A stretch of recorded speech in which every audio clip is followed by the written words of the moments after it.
তো ইমিউনিটি যখন কমে যায়, এই যে হোয়াইট ব্লাড কার্পোসেলের যখন সেখানে ডিপ্লিশন হয়, তাতে করে শরীরের যে কোনো ভাইরাস বা ফাঙ্গাসই হোক ব্যাকটেরিয়ালই হোক, তখন কিন্তু শরীরের মধ্যে এই অপরচুনিস্টিক যে এই ভাইরাস বা ফাঙ্গাস বা ব্যাকটেরিয়াল তারা কিন্তু আক্রমণ করে।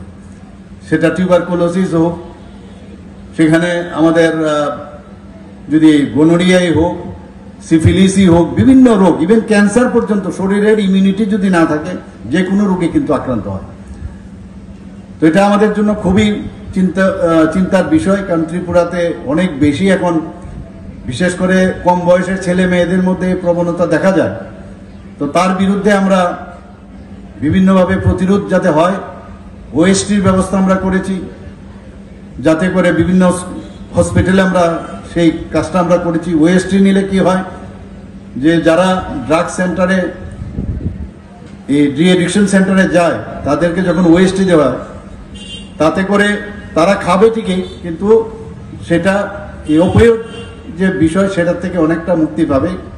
এফেক্টটা এরকমই থাকবে, কিন্তু তাতে করে শরীরে কোনো অসুবিধা হয় না।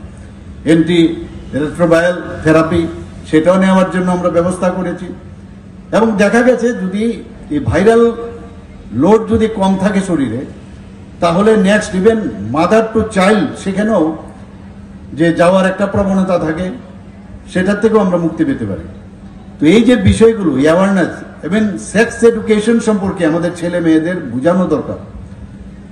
কারণ এইগুলো যদি আমরা না বোঝাই, তাহলে আগামী দিন একটা বিভীষিকাময় অবস্থা হতে পারে। আমরা এগুলো নিয়ে কথা বলছি এবং স্কুল, কলেজ এবং বিভিন্ন জায়গায় অ্যাওয়ারনেস করছি।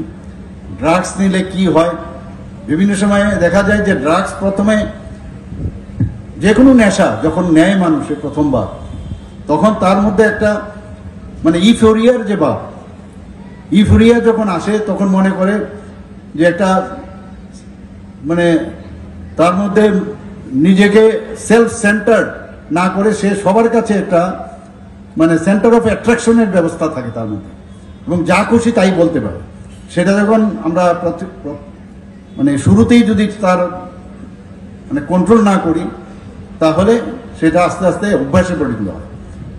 এবং সিমিলারলি এই ড্রাগস যখন নেয়, এই ড্রাগসের প্রথম নেওয়ার পরে যখন তার মধ্যে এই ধরনের ফিলিং অফ ওয়েলবিং হয়, আস্তে আস্তে করে সেটা মানে বদ অভ্যাসে পরিণত হয় এবং সেটা থেকে আর মানে ছেড়ে আসতে পারে না। এর জন্য এই ধরনের ডি এডিকশন সেন্টার আমরা করছি। এবং আমি আশা করি যে আমাদের ত্রিপুরাতে যেভাবে আমরা কাজ করছি, জিরো টলারেন্স, মাননীয় প্রধানমন্ত্রীজি এবং মাননীয় হোম মিনিস্টার সাহেব বলেছেন, যারা ড্রাগস পাচারকারী, অর্থের বিনিময়ে যারা করছে, তাদেরকে কোনো অবস্থায় ছাড়া হবে না। এবং আমরাও ত্রিপুরাতে সেইভাবে আমরা যুদ্ধ ঘোষণা করেছি, কারণ এটা কোনো অবস্থায় মানা যায় না। ত্রিপুরাতে যে তথ্য এখন পর্যন্ত পাওয়া গেছে 2023-24 থেকে 24-25-এ, সেখানে আমাদের আমাদের ডিজিপি সাহেব অলরেডি বলেছেন যে সেখানে যে সিজারের যে লিস্ট প্রায় 103 থেকে 4% বেড়েছে।